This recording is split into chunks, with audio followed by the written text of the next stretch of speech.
है, पर ये किस लिए किया जा रहा है? आप और हम विचार करें कि इतना सब जो हम दिखावा कर रहे हैं, क्यों कर रहे हैं? क्योंकि हमें सम्मान मिल जाए, हमें संसार से सम्मान मिल जाए कि हम बहुत बड़े भक्त हैं, हम भी मीरा हैं, हम भी राधा हैं। आप देखिए आजकल क्या हो रहा है संसार में।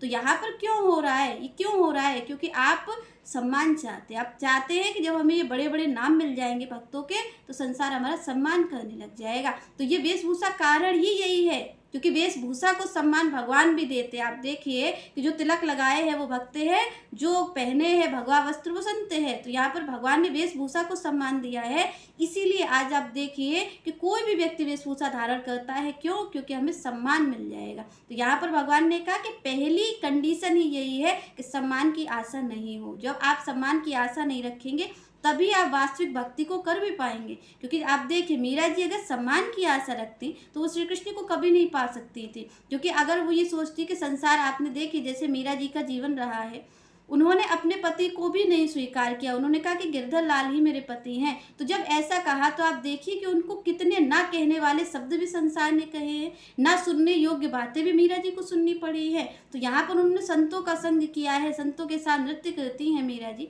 तो उन्हें कितनी कितनी बातें सुननी पड़ी है, जो कि एक क्या कहते हैं क्षत्रिय कुल की लड़की के लिए बड़ा कठिन कार्य है, पर उन्होंने सुनी। क्यों? क्योंकि मीरा जी को सम्मान की संसार से आशा थी ही नहीं, और जब आशा नहीं थी तो अपमान का प्रभाव भी नहीं पड़ा। और आप हमें देखिए कि आप हमें कोई अगर आधा शब्द कह दे, ये कह भी दे कि आप भक्त नहीं हो, आप तो पाखंडी हो, तो हमें तुरंत क्रोध आ जाएगा। क्योंकि हमें भाई हमने भक्ति का ये जो स्वांग रचा है वो रचा ही सम्मान पाने के लिए है, पर ये जो संसार है ये हमें सम्मान तो दे नहीं रहा। तो आप और हम चिढ़ जाएंगे, हम क्रोध करने लग जाएंगे। तो यही भगवान ने कहा कि भाई आप भक्त बनने जा तो रहे हो, तो इस सम्मान की आशा को छोड़ दो। क्योंकि भगवान का जो मार्ग है वो अलग ही मार्ग है। भगवान आप देखिए कि जो उनके शरणागत हो जाता है उसको तो भगवान फिर अपनी विधि से नचाते हैं। फिर